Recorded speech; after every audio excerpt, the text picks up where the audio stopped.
കുറച്ച് ബീഫ് കിട്ടിയപ്പോൾ വിചാരിച്ച് ബീഫ് പെരട്ടാക്കിയാലോ എന്ന്. അതിൻ്റെ മെയിൻ സാധനം മോനെ ഈ മസാല.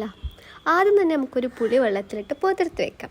അതിന് ശേഷം ഈ മസാല ആക്കാനുള്ള ഈ സാധനങ്ങൾ മല്ലി, വറ്റൽമുളക്, പട്ട, ഗ്രാമ്പു, ഏലക്ക, കുഞ്ഞി ജീരകം, വലിയ ജീരകം, കടുക് ഫുള്ളൊന്ന് നമ്മൾ വാട്ടിയെടുത്തിട്ട് അത് നമ്മൾ മിക്സിയിലിട്ടിട്ട് പൊടിച്ചെടുക്കാൻ.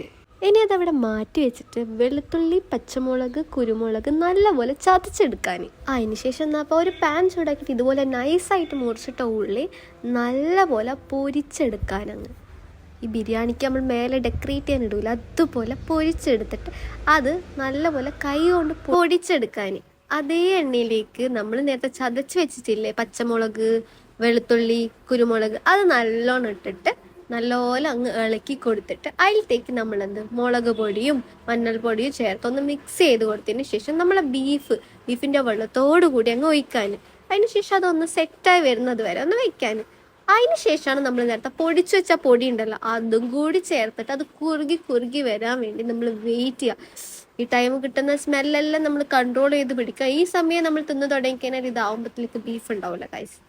സോ ഇതിങ്ങനെ സെറ്റായി വരുന്ന ആ ടൈം നമ്മൾ ചെയ്യേണ്ടത്, നമ്മൾ പുളിവെള്ളം ഉണ്ടല്ലോ പുളിവെള്ളം കൂടി ഒഴിച്ച് നല്ലപോലെ ഇത് കുക്കായി നല്ല സെറ്റായി വരാൻ വേണ്ടിയിട്ട് വെയിറ്റ് ചെയ്യാൻ.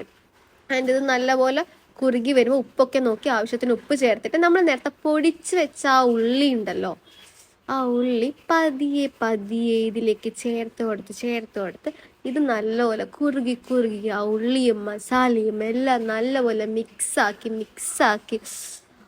ഈ സമയം നിങ്ങൾ കൺട്രോൾ ചെയ്ത് നിൽക്കണം. കാരണം തിന്ന് കഴിഞ്ഞിട്ടുണ്ടെങ്കിൽ ഇപ്പോഴേ അതങ്ങ് തീരും.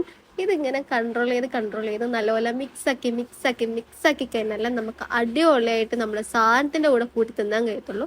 ഇനി പിന്നെ ഡെക്കറേഷനായിട്ട് കുറച്ച് മല്ലിയിലയെല്ലാം ഇട്ട് നല്ലപോലെ കുക്ക് ചെയ്യുക. ഒരു 5 മിനിറ്റും കൂടി കുക്ക് ചെയ്യാൻ വെക്കുക. കാരണം ആ ഒരു ഫ്ലേവർ എല്ലാം ഒന്ന് മിക്സായിട്ട് വരട്ടെ. അപ്പം ഇത്രയേ ഉള്ളൂ. ഇനി നമുക്കിതൊരു സെർവിങ് പ്ലേറ്റിലേക്ക് മാറ്റാം. So that's it. ഇനി ഞാൻ നിങ്ങൾക്ക് ഈ ബീഫിൻ്റെ ആ ഒരു സോഫ്റ്റ്നെസ് കൂടി കാണിച്ചു തരാം. ആ ബീഫിൻ്റെ ആ ടേസ്റ്റും ആ സോഫ്റ്റ്നെസ്സും നോക്കി നിങ്ങൾ. ഓ മൈ ഗോഡ്, എത്ര സോഫ്റ്റാണത്.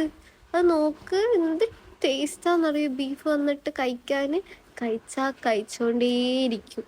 അതാണ് ഇതിൻ്റെ ഒരു പ്രശ്നം. അപ്പോൾ ഇത്രയുള്ള അടുത്ത വീഡിയോയിൽ കാണുന്നവരെ ബൈ.